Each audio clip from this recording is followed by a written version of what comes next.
आप सभी को नमस्कार।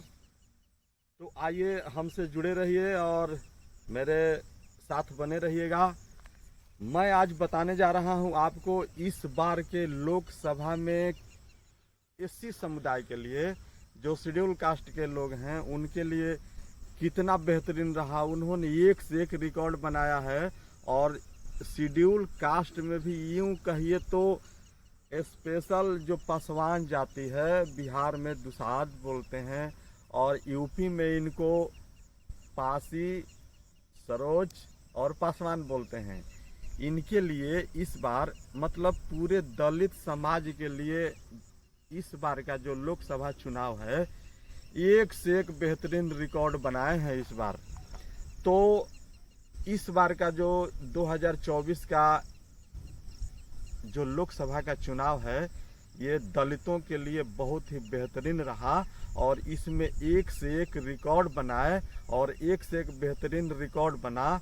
और इसमें भी एक खास जाति का दबदबा रहा, जिसे पासवान, पासी या सरोज कहते हैं। तो देखिए, आइए सबसे पहले बताते हैं कि पहला रिकॉर्ड जो सबसे आज़ादी के बाद लोकसभा चुनाव में बनाने वाले एक ऐसा युवा नौजवान जो दलित है, पासी समाज और सरोज समाज से आते हैं।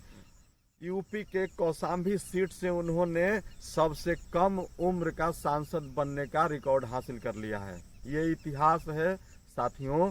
उनका नाम है पुष्पेंद्र सरोज।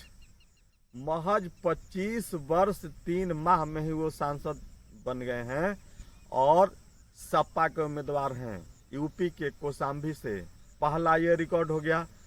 दूसरा रिकॉर्ड ये रहा साथियों कि सबसे कम उम्र का तो इन्होंने रिकॉर्ड बनाया ही, ये भी एससी हैं, और सबसे अधिक उम्र का भी रिकॉर्ड बनाए एससी ही, वो भी जीत कर जाने वाले इस बिहार के धरती से गया। आप जानते हैं कि गया बुद्ध की नगरी है, ज्ञान स्थली है। वहां से जीतन राम मांझी ने हम पार्टी से चुनाव जीतकर सबसे अधिक उम्र होने का रिकॉर्ड बनाया है साथियों। वो मांझी मुसहर समाज से आते हैं लेकिन हैं एससी कम्युनिटी के।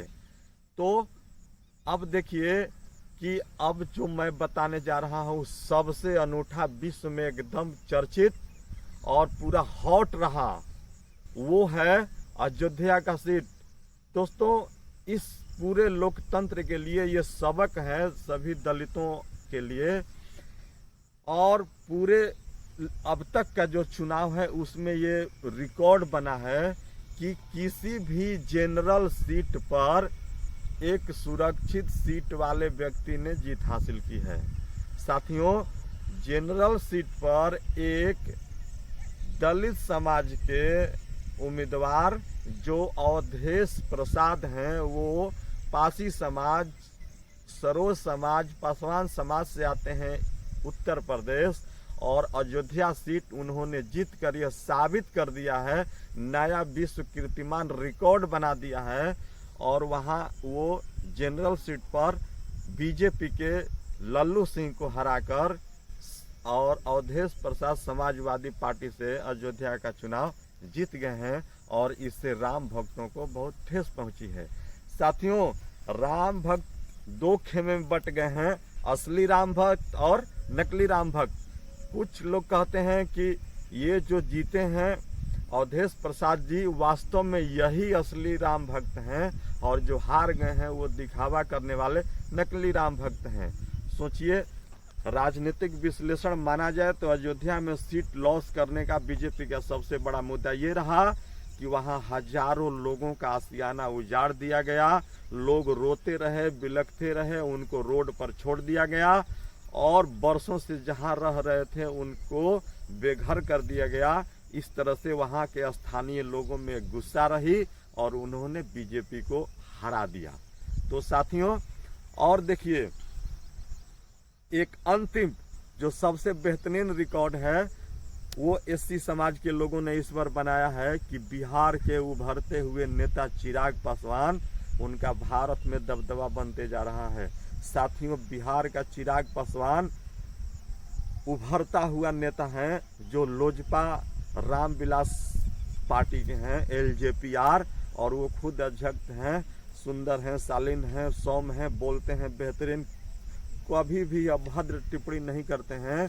और उनका पासवान समाज में दबदबा है, जाति में उनको लोग पसंद करते हैं, उनका पकड़ है, पार्टी के लिए मेहनत करते हैं, नौजवान हैं, युवा हैं और उनको राजनीति का समझ है। बिहार के अभी राइजिंग स्टार हैं अभी, और आने वाले समय में यदि कोई भी पार्टी जिनके साथ वो अलायंस में है, यदि बिहार का मुख्यमंत्री प्रोजेक्ट करती है, उस पार्टी का परफॉर्मेंस सबसे बेहतरीन होगा, क्योंकि उन्होंने अपना 100% स्ट्राइक रेट के साथ पांचों का पांचों सीट जीत लिया है। और वो हैं चिराग पासवान LJPR, बिहार के रहने वाले हैं साथियों, और उनका इस तरह से अपना राजनीति में दबदबा है। बहुत बहुत धन्यवाद, थैंक यू।